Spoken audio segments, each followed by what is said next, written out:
पुढची बातमी बघूया। भाजपचे नेते किरीट सोमय्या यांनी संजय राऊत यांच्या विरोधात तक्रार दाखल केल्याचं समजतंय। सोमय्यांनी ही तक्रार आता दिलेली आहे। सोमय्यांसोबत यावेळेला पत्नी आणि त्यांचा मुलगा देखील सोबत होता।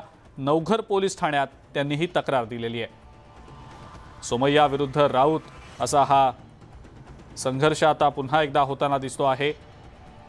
सोमय्या यांनी राऊतांच्या विरोधात आता मुलुंडच्या नवघर पोलीस ठाण्यात तक्रार दाखल केली आहे। याच संदर्भातली अधिक माहिती आपण जाणून घेणार आहोत। मनोज कुलकर्णी आपले प्रतिनिधी आपल्या सोबत आहेत सध्या फोन लाईनवरनं। मनोज, काय नेमकी माहिती?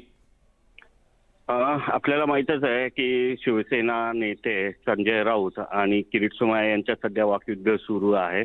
संजय राऊत यांनी प्रेस कॉन्फरन्स घेऊन किरीट सोमय्या, त्यांच्या पत्नी मेधा सोमय्या आणि नील सोमय्या यांच्यावर आरोप केले होते की त्यांनी मीरा भाईंदर या ठिकाणी जे शौचालय आहे त्याचा घोटाळा केलेला आहे आणि त्याच अनुषंगाने मग किरीट सोमय्या यांनी त्यांना इशारा दिला होता की अशा प्रकारचा पुरावा द्या, नाहीतर 10 दिवसाच्या आत माफी मागा। परंतु 10 दिवसाच्या वर झाले तरी संजय राऊत यांनी माफी मागितली नाही आणि त्याच अनुषंगाने मग किरीट सोमय्या यांनी नवघर पोलीस स्टेशनमध्ये संजय राऊत यांच्या विरोधात ही तक्रार दिलेली आहे। यावेळी त्यांच्यासोबत मेधा सोमय्या आणि त्यांचे पुत्र नील सोमय्या हे सुद्धा होते।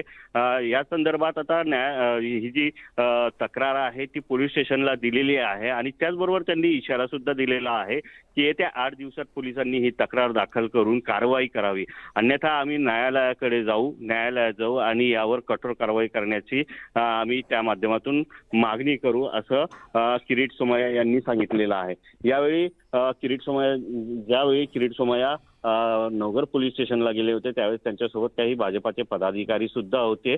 त्यांनी सुद्धा सांगितलेलं आहे की किरीट सोमय्या यांच्यावर जे आरोप केले जात आहेत ते फक्त नुसते आरोप आहेत, त्या संदर्भात कुठले पुरावे दिले जात नाही। त्याचबरोबर किरीट सोमय्या यांचं सुद्धा म्हणणं आहे, माझ्या जर विरोधात आरोप असतील आणि पुरावे असतील तर ते पोलिसांकडे द्या, न्यायालयात द्या आणि जी काय कायदेशीर कारवाई करायची असेल ती करा। परंतु तुम्ही नुसतेच आरोप करत असल्यामुळे या आरोपात तथ्य नाही आहे, त्यामुळे माझी आणि माझ्या परिवाराची बदनामी होते हे ओळखूनच मग आज त्यांनी शेवटी नवघर पोलीस स्टेशनमध्ये या संदर्भात तक्रार दिलेली आहे। बिलकुल मनोज, धन्यवाद। सविस्तर माहिती आपण दिली त्याबद्दल।